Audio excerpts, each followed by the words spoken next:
Hi guys, welcome to Easy Terrain Builds. My name's John and I'll be taking you through building rock stacks today. Rock stacks are great just to give you that extra bit of 3D height on your board. You know, if you've got a neoprene mat and it's all looking quite flat, it can get a bit boring. So we're going to start off with some MDF, 2 to 3 mil, and this is going to be for the base to give it a little bit of extra rigidity. Don't necessarily have to have this, but I found actually having a nice base is very useful. I'm going to start by drawing a circle as the rough base dimension for the stack, so that's about how wide the whole thing's going to go up. Cut that out, whatever way you have to cut things out with a saw. You're going to be left with a bit of a rough edge, so we want to sand that down, make it nice and smooth. An alternative what we can do here is actually bevel the edge. Just helps us integrate with the filler later on in the process. I've used Dremel, you can use a bit of sandpaper, and from there we're going straight up, and I'm going to maintain approximately about that width. Next on, we've got the material is the foam. Two types of foam here. A white packing foam that comes in, a lot of boxes. You get things delivered, printers, kitchenware, stuff like that. It's fairly rigid, gives you a nice flat top, or you've got a bit more dense insulating foam here. Two good materials, either is fine, whatever works best for you. I'm going to use this white foam. So to begin with, I want to cut using a Stanley knife or hobby knife. Kids, be careful, always cut away from you. I'm going to cut a section about the width of the base and make sure it overlaps. I don't want to leave any gaps on the sides. I want to actually overhang a lot, because you'll see when we get to the filler stage it makes it a lot easier. So I'm going to start cutting away the edges. Again, I'm going for an approximate width of the base. So here's me slicing away. When I'm about happy, yeah, that looks about right. Still cut a little few more edges, just overlapping a slightly bit. Doesn't matter if you are just under or just over, because we can trim that a little later. Then I'm going to turn it around, match the other side. And what you're really looking for here is not creating any right angles. So there we go, I've got my two pieces, and what I want to do now is glue these down to the base. So a couple of options we've got. First, tacky glue, PVA glue, perfectly fine. Chuck that around the base. The only thing is that could warp MDF, or much better, glue gun, hot glue gun. Again, be careful if you're a young lass. Loctite glue sticks, you can buy them in any hardware store, DIY shop, and you'll find it's a lot quicker to use the hot glue gun. So I'm going to chuck a bit of hot glue on the bottom of that, watch your fingers, approximately measure it up on my base, push down, and literally within a second or two it's grabbed it and it's cooled. Really useful stuff working with foam, and it's not actually too hot to melt the foam either.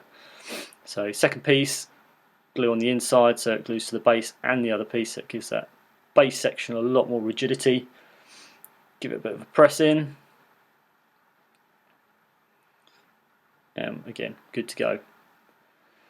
Now you've got the base on, we can actually see how far away we are from the edges. So what I'm going to do here is just glue some of the odds and ends I've already cut off just onto the side to bulk it out.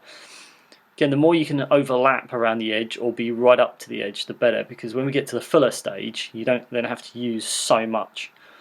It's more of a covering rather than filling in gaps. You can use it to fill in gaps, obviously it's what it's good for, but you prefer not to have to do that too much, because it gets expensive if you use too much filler. You're going to go through kilos and kilos of the stuff. So just going to fill in a few more little gaps, just using a very small little sections now. Again, just create those little gaps, chuck that in. Again, within seconds that's nice and dry, holds very well. Happy with that. Trim a little bit more, and there's our first piece. Good to go from here. So now I estimate probably about 5 layers I'm going to go for this piece. So it's just a process of going through each stage exactly what we've done before. Cut off a big chunk. I'm quite lucky, I've got wide sections of foam here. More hot glue down, chuck on that piece, and it's glued in place. There's my second layer. Cut around the edges. And I'm just going to build up higher and higher, cutting off those excess foam bits, and you can really start to manipulate the piece as you go. You can make it thin as you want, fat as you want, have overhangs, have little ridges cut through the side of it, whatever you think looks more natural. And you'll find as you get higher and higher, you will start trimming more and more just to follow those nice terrain features.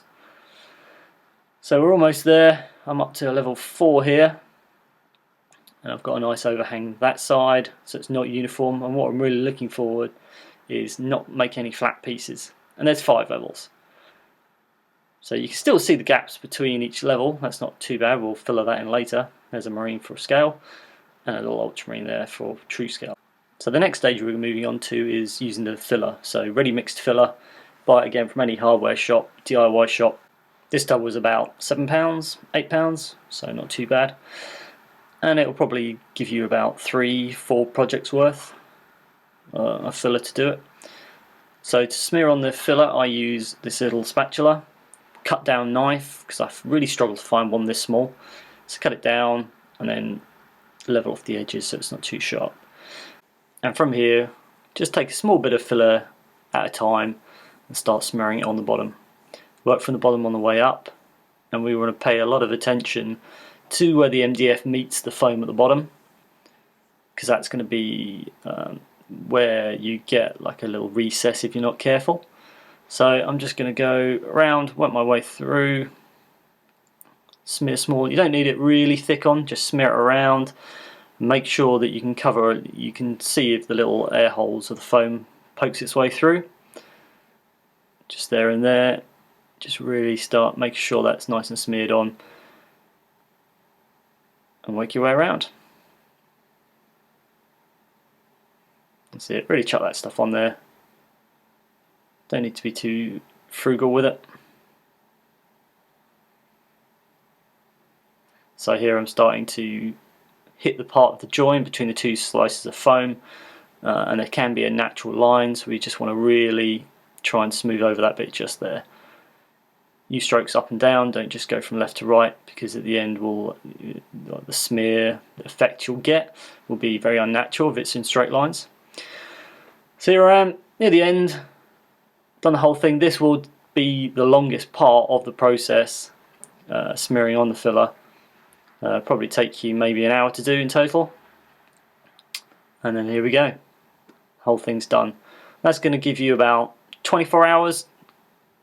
You'll need to leave that to dry before you can start working on it again. But you notice after about sort of 15-20 minutes it does start to dry off, and you can smooth previous sections you've been working on, like at the bottom. And like I said, you're just going to leave this for about 24 hours between it's fully dry before you move on to this next stage. So I'm checking the whole thing's nice and dry, but what you're left with is these little ridges all over where you've been doing the pasting on the strokes. So it's very spiky, and these bits can break off. So what I want to do is move on to sanding. So just quite a fairly fine sandpaper, and I'm going to go around the whole thing, just giving it a very gentle sand off, and I'm just looking to remove those little spiky parts, and that shouldn't take you too long. Make sure as you go along you're blowing off the excess dust, but you do this outside in a well ventilated area, or have some sort of face mask on, because you don't want to be breathing in the filler dust. And as you can see here, you're left with nice rounded smooth edges, probably like a granite rock is what I go for. And we're going to move on to the spray paint now. I use Halford's Black Matte spray paint, again nice and cheap, about £7 a can. Compared to the Games Workshop one, it will take a little bit longer to dry. If you're used to using Games Workshop's Chaos spray paint, it's not the end of the world. Just needs to be a little bit longer, and again do this outside in a well ventilated area. Give that a good coating. So here we go. You'll see the whole thing is nice and black. You might find that when you do spray it the first time, come back to when it's dry, there are still areas that are white. So make sure those are all covered. So moving on to the base colours of the rocks, what we've got here is XV88 brown. That's just what I've chosen as a brown. Then I use a Kislev Flesh as a lighter dry brush, and then I finally have a Ushabti bone as a final dry brush, just to give it that little bit of extra highlight. But you can choose whatever you want to use, different colour browns, you can use greys, oranges, and I'm using a dry brush here, so if you're used to dry brushing rocks it's not going to be too unfamiliar for you. It's just a simple process of removing the excess paint from your brush and then just lightly backwards and forwards moving the brush around the piece of terrain. Again, I'm using a medium brown to start with, but you could go for a darker brown if you wanted to, or red if you wanted like a Martian effect. Or if you even use airbrushes, you could use airbrushes on this. I've just always preferred the dry brush effect you get on that. Just make sure that you're not doing all the brush strokes in one direction, that you're going up and down, left and right, so it looks a bit more natural. And make sure there's not too much paint on your brush, otherwise you'll leave streaks across it. You can correct this fairly easily with, if you just paint a little bit black over the top, it's not going to be the end of the world. But if you're used to dry brushing, this should be fairly straightforward with you. You'll leave a few black sections left in the overhangs, which is fine. We like a bit of shadow, not a problem with that. Just work your way all the way around it, and we finally got the whole thing done. And it's looking good. You can still see the black fairly clearly through as well to give you the extra shadow. It's not just solid brown, otherwise we'd just spray straight brown. And just inspect it and clear up anywhere you've missed. So now we're going to move on to our lighter shade of brown, Kislev Flesh. Again, you can use a lighter or a slightly darker if you want to do more increments for the next highlight. Again, exactly the same, work your way around. Maybe you just put a little bit less on your brush or less on the actual model as you're going through. You just want to catch more of the edges, more of the overhangs, more of the ridges, and just create that slightly lighter, gradual lighter effect on the model. As you can see, we've got a nice lighter effect starting to show through. Again, the ridges, the edges, a little bit more highlighted. Make sure you remember the top as well. And then we're going to move to the final highlight. I use a Ushabti bone, which is much lighter than the other two. And you want to try and use this as sparingly as possible. Again, catching the very fine edges where you can. Try not to make any mistakes at this point, because then to put black on a mistake, you'll have to work your way up through the other colours again. And once this is done, we're finished. There we go, looking fairly happy with that. You can add a few more highlights if you needed to. But yeah, that's pretty much the effect we want. And you can use this method to make different shapes and sizes of rocks, as much as your imagination can take, really.